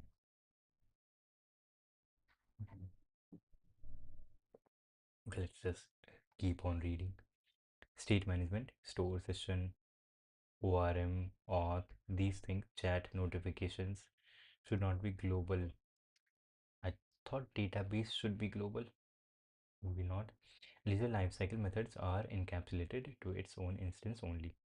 life cycle methods are encapsulated to its own instance only, which means if you create a new instance, it will not share the lifecycle method with others.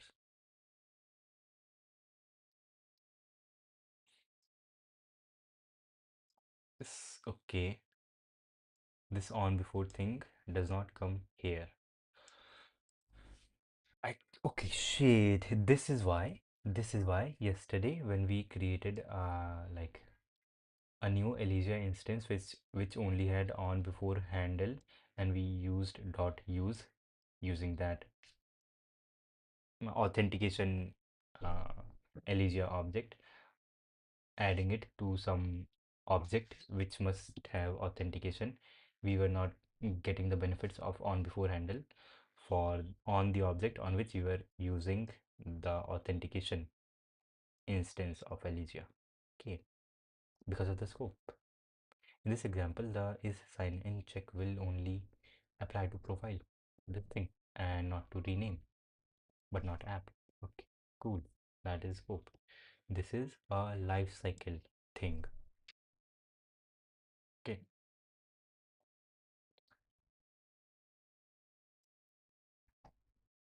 or proof for rename updated shit with the patch method.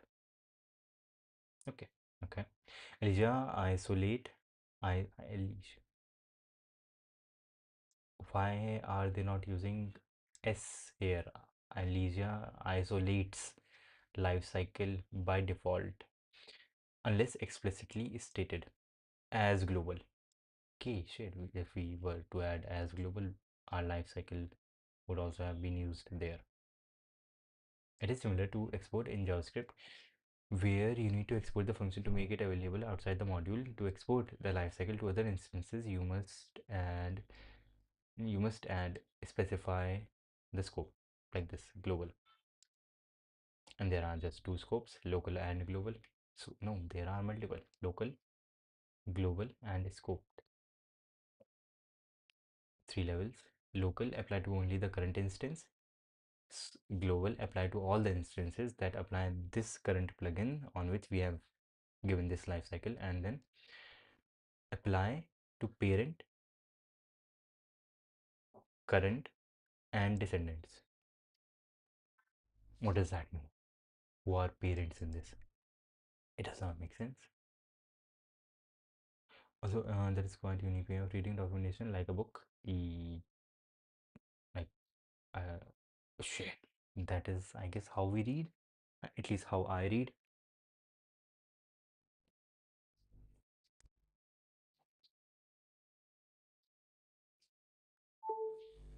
Okay, laptop is charging.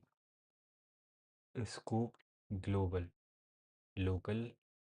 Okay, scoped apply to parent, current instance, and descendants. What are parents, current instance, and descendants?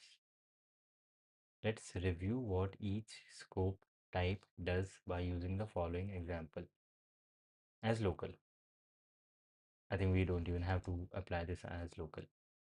And descendants only. Descendants, child. Okay, this is a descendant, but this is a parent which is using this. Okay, so the thing that you end up using is your child, and the object by which you have been used is your parent. That is some insight. By changing the type value, the result should be as follows. Local, this thing. Okay.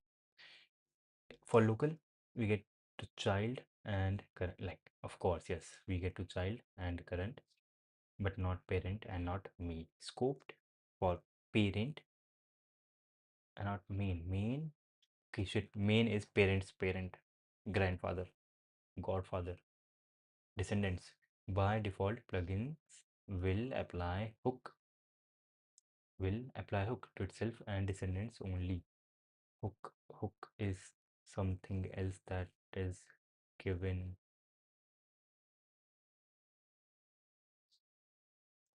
To apply hook, we Hooke's law.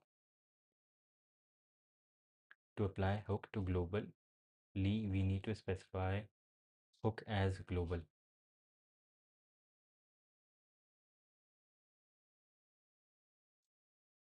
on before handle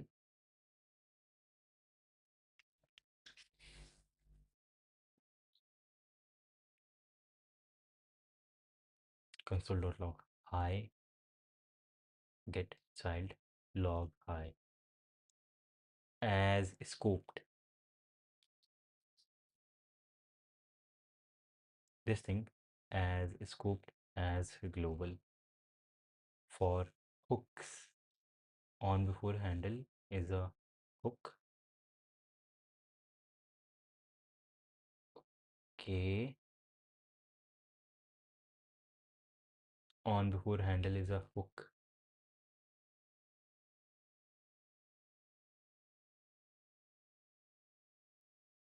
Which takes in a function as, and we can also give as here for an instance of Elysia. Okay. To make the plugin more useful, allowing customization via config is recommended. You can create a function that accepts parameters that may change the behavior of the plugin to make it more usable.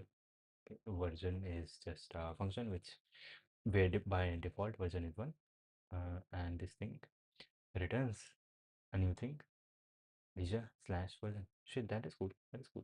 Use version 1. That is cool. That is like a wrapper around this functional callback. It is recommended to define a new plugin instance instead of using a function callback. Instead of using a function callback, it is recommended to define a new plugin instance instead of using a function callback. Define a new plugin instance instead of using a function callback here.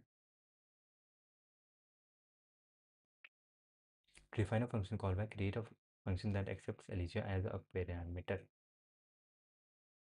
This is a function which takes Elysia as a parameter and returns this.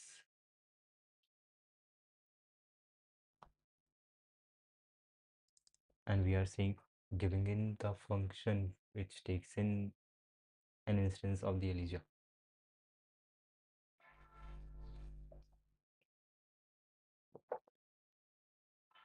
But we are not calling this thing. We are just giving it out. Not state. State. We wait shit. We did saw state, but we didn't see state. Yes, we didn't see state here. State and everything like that. I guess we come here. Why hook local hook? Yes, out of order and stuff. Okay, cool things are here. We just have to go through this right now. What is function callback? Why are they doing this? Defining a function which takes in a Elysia is use will call this, giving it this app as the input, and it will add a get and state to this. But why is this needed to define? It is recommended to define a new plugin instance instead of using a function callback. Function callback allows us to access the existing property of the main instance. Allows us to use the existing properties of the main instance. That makes sense. Once passed to Elysia.use function, functional callback behaves as a normal plugin, except the property is assigned directly to the main instance. Okay, that makes sense. That makes sense. That makes sense. That makes sense. We can have some things that, okay, shit, that does actually make sense. We can have our authentication process like this. We can legit have our authentication process like this. Not here.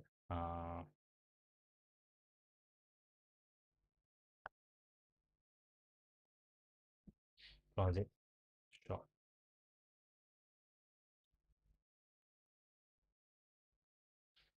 APIs and APIs.ts, this thing which we are adding guard, add guard to all these things. This we can write as a function callback. Okay. Right now I'm not going to do some code writing, but yes, okay, we'll do that. Was what I was talking about earlier of what I found it might be doing. What is the standard? That is this. You're giving the pointer to the function which the library is calling under the hood with the correct parameters. The parameter is generally the correct instance. The correct instance to which we are giving the callback function as a parameter. Okay, and current, not correct. Okay, and you are saying this is the standard practice. That is cool.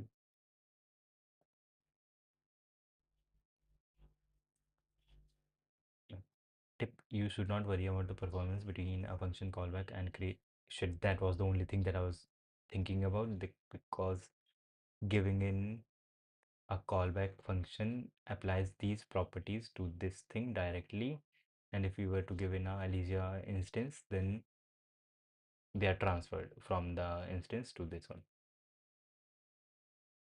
Elysia can create 10k instances in a matter of milliseconds. Shit. Okay, the new Elysia instance has even better type inference performance than the functional callback. Okay, okay. Guard. We can have a guard. Okay.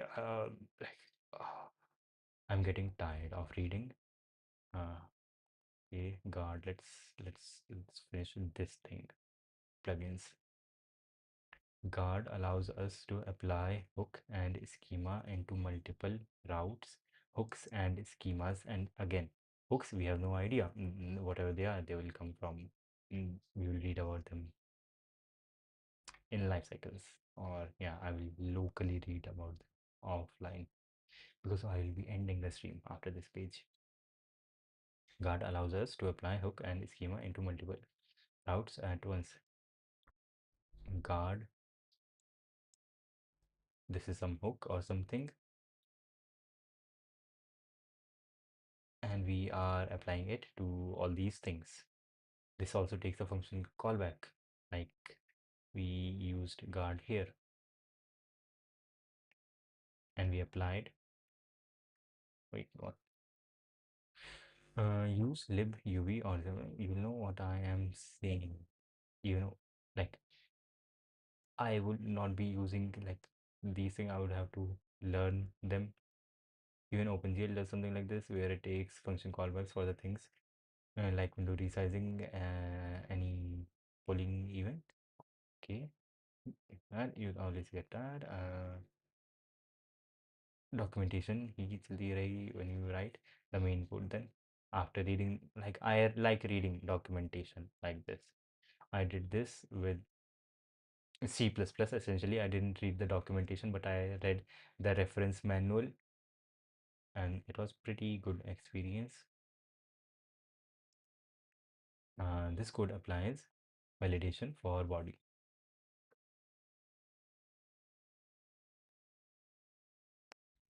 It is tiring, but I like it.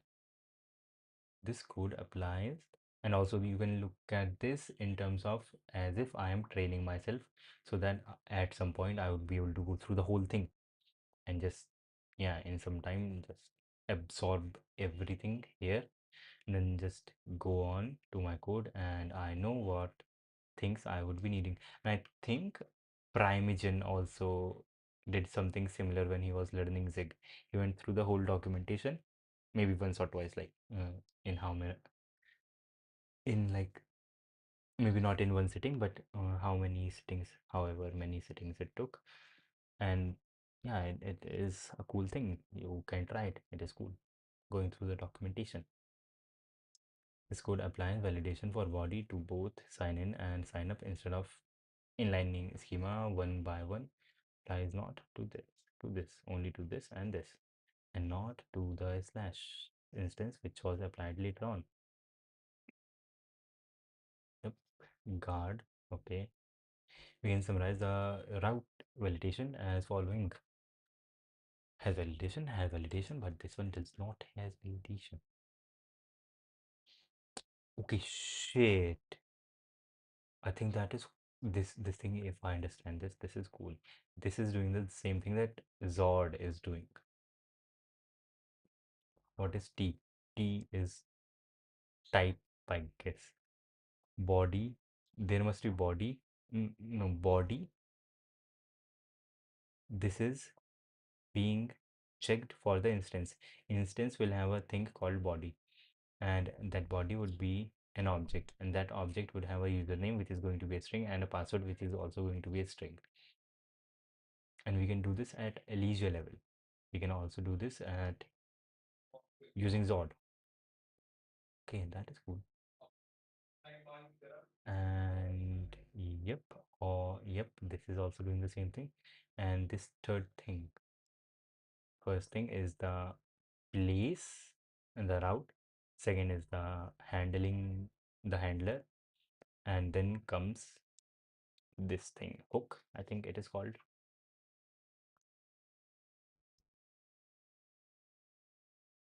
Mm,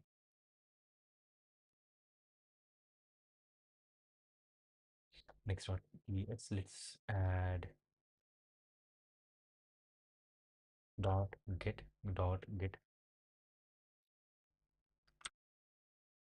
valid, very valid.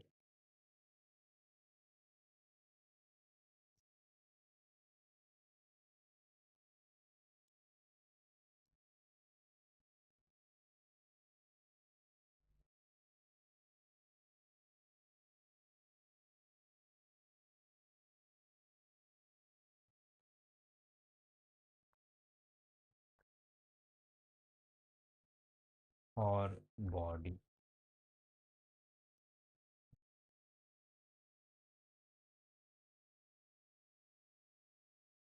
Mm, okay, and then comes that word thing. Body would be t t dot object, which will have a name, which will be t dot string. Expected 3 4 arguments. What do you mean? Okay, this is supposed to be called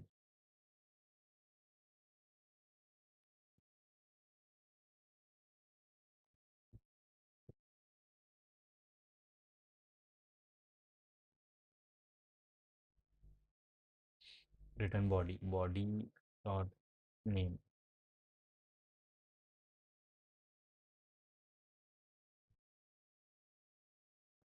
Okay, return body dot name. Postman go to there, not redirect, but valid.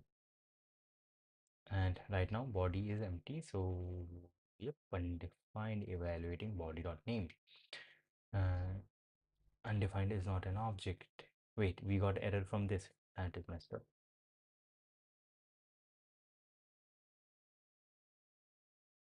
Wait, shit. If we remove this is not doing any validation. This is just giving a type. This is saying that body will have something like this. Okay, sure, shit. This is not doing the Zord thing. This is different. Do we get? Yep, we do get. So yeah, the function is running. Okay, okay. Hello, framework. Same for docs for framework. Yes. Next, you can read next docs or hyperland docs. Versus framework is same. Knowing the language, you can normal. Yes, framework is also like a tool, just like a language. And hello,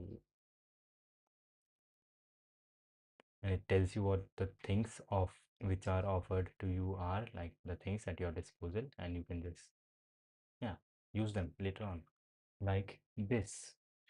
Using this we can tell Elysia what the type of our body is going to be. So that is cool for type inference. That is cool, that is cool. Grouped guard, prefix guard, and scope. We can use a group with prefix by providing three parameters to groups to the group.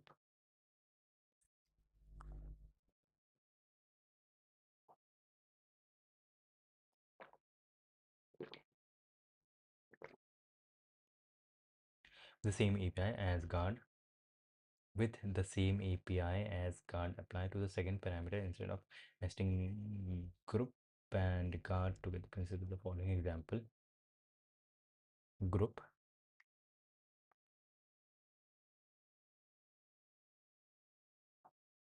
we can use a group with prefixes by providing three parameters to the group.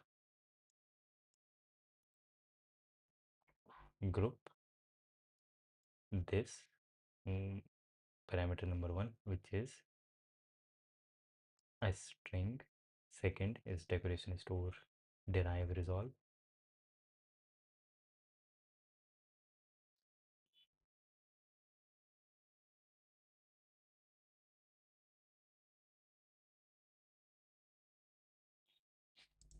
And what is the string group? Groups things we can give prefix, we can give a guard, or we can give a scope. But why do we need group?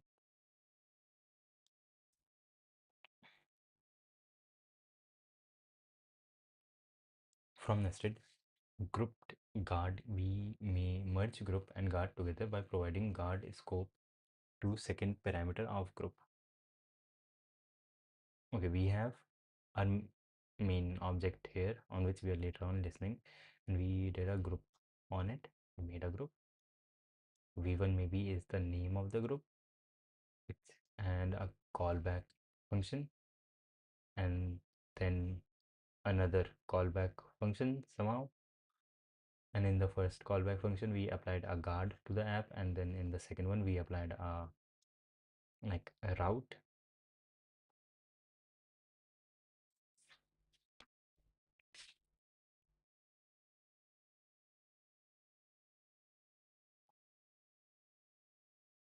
Okay, why this is kind of bad, which results in the following syntax. From nested group guards, we may merge group and guard together by providing this group and guard, group and guard.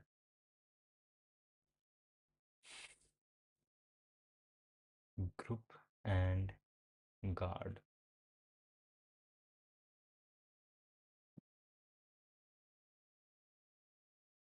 Okay, there is a object to which we want to apply a guard, and we want to add new endpoints. So we would add a group like this and a guard. We would add a guard like this and the endpoint by passing in another callback function. But they are saying we grouped, we can do group, we can do guard with group and apply the endpoint right there. This does not make sense to me, which results in the following syntax. Okay, which result in the following syntax. They removed guard and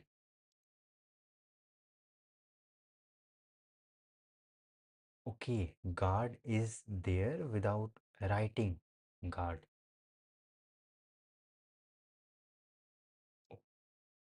Apply this thing to all these things defined here. Okay, okay, okay. Which is what we are doing, I guess, uh, in the main app also. Okay, group. Apply this thing to all these things. Okay. Advanced concept shade derive to hook. Do we need this? Lazy load, not right now, but why would there be a lazy load on backend? Modules are eagerly loaded by default.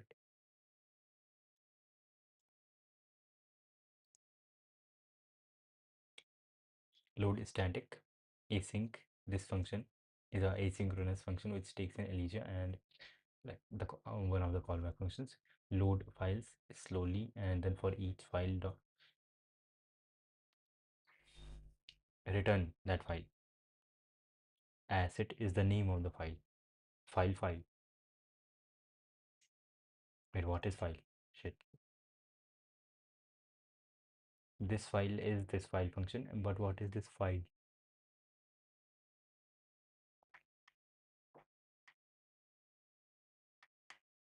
Okay, that would be kind of it. So are you exactly doing right now? Just going through the documentation, and this was a nice experience, I would say.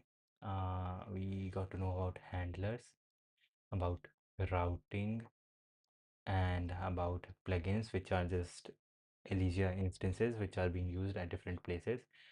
And the things that is left is lifecycle and validation and best practices, which I do not want to do right now. Right now, I feel a bit tired.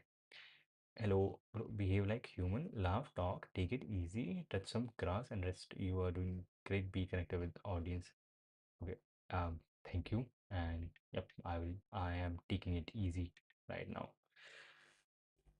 I used to feel very bad earlier for like not putting in enough, but now I don't feel too much bad.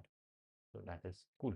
And yep, thank you. You also do great. Connect with people. Krishna, the only truth. Yep. And that would be it for today. Thank you for being here. We went through the documentation and it was fine. We learned some things and cool. Thank you for being here. Bye.